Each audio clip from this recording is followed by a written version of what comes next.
viewers and subscribers, welcome to another episode. And last evening we saw the Racers Grand Prix happening at the National Stadium in Kingston, Jamaica. We saw some big performances from some of Jamaica's top athletes, both junior and senior. But before I go any further, remember, smash the like button and subscribe to this video. If you haven't yet started following Halftime TV, you can check us out on all the platforms, including TikTok and Instagram. All right.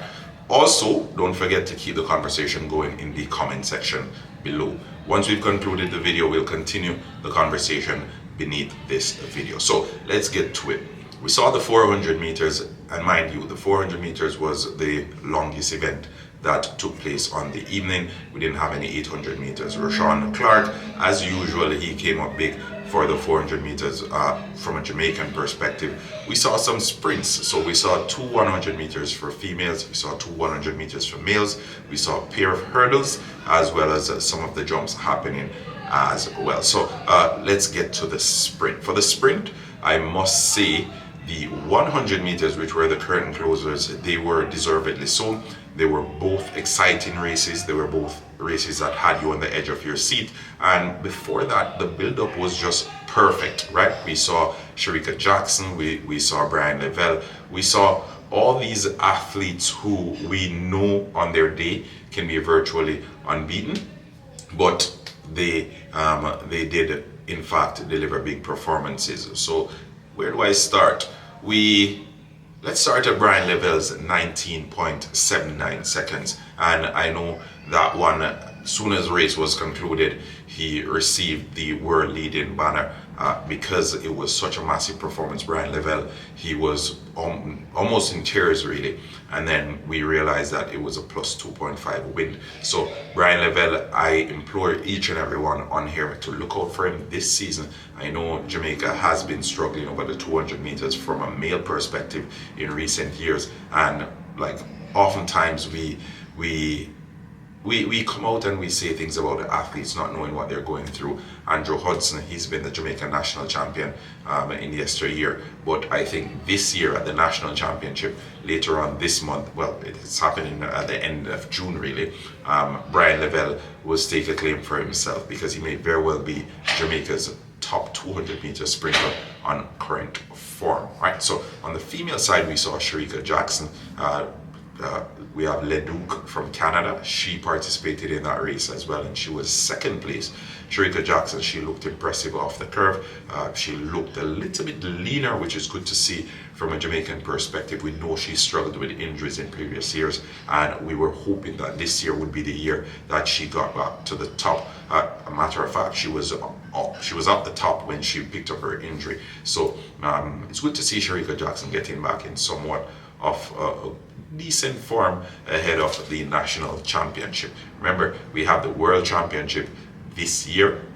The time that Shericka Jackson clocked, it would qualify her automatically for the world championship. Okay, so Leduc, she was second, the Canadian. We saw her at the Olympics last year. She looked impressive, and this time around it was no different. Now let's hop over to the hurdles, because we had Rashid Broadbell in the hurdles, and going into that one, he was one of the out and out favorites. We expected Trey Cunningham to be close to him, and that was the case as well. So Rashid Broadbell, 13.08 seconds, I believe it was, which was a meet record. Trey Cunningham was second. So big race from Rashid Broadbell, and I know he and Hansa Parchment are currently Jamaica's two top sprinters. I expect this year to be no different. Rashid Broadbell's career has been on a steady trajectory, and he's improved season on season on season. So big season ahead for Rashid Broadbell, and I expect big things from him. So let's get to the 100 meters now.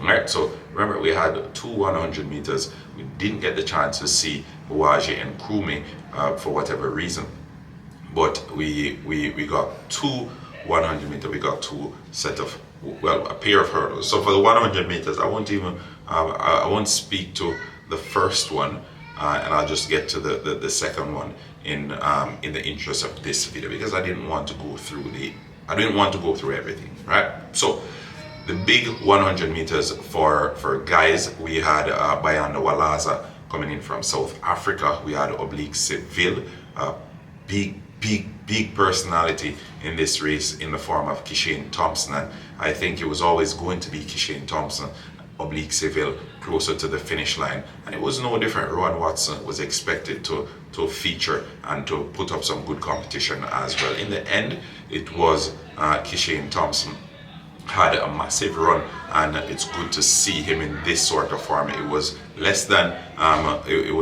10 seconds, so good to see Kishane Thompson coming out and putting up these sort of performances. I believe Oblique Seville was second in a very close finish for those athletes. On the female side, we had the Clayton twins paired with who was Alana Reid.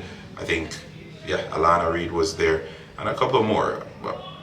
But it was Tina Clayton, and I know Tia Clayton, she looked a little bit in somewhat of discomfort closer to the finish line, but Tina Clayton looks very much back. And for those who are wondering, what do I mean by that? Remember last season, she picked up an injury. Her sister, Tia Clayton, went to the Olympics, gave a good account of herself as well. So it's good to see both twins back on the track. Although Tia Clayton picked up an injury closer to the finish line, I expect her to be back to her best. Oh, we also saw Javon Francis as well a little bit earlier on in the meet. He picked up an injury. Christopher Cobby Taylor, he finished second to Bembridge in the 200 meters. Was it the two? In one of the what? I think it was the 200 meters. Yeah, I think. Yeah, so Christopher Taylor finished second to Brian Lavelle in the 200 meters. So that was good to see. We'll love to see that Christopher Taylor is back on the track. But overall, I think the Racers Grand Prix, because obviously I won't be able to go through every single race, I'm just giving you an overview. But overall, as I said, the Racers Grand Prix was a success. It was like, I don't know how to put it, but it was just short and spicy, put it that way. So we started off with the 400 meters, we ended with the 100 meters. Everything flowed smoothly. I think the fans were entertained, and we got good value, good track and field action. And I think anyone who is a fan of track and field would have appreciated the Racers Grand Prix. So big up yourself, Glenn Mills and company. The Racers Grand Prix 2025, in my opinion, was a huge success. But let's hear what you, the viewers and subscribers, have to say. What was your big moment from the Racers Grand Prix this year, which was held in the National Stadium? Is it Brian Lavelle's impressive 200 meters, Kishane Thompson blowing off the competition to finish first in the 100 meters? Is it Sharika Jackson's return? Or it could very well be Rashid Broadbell's impressive 110-meter hurdles.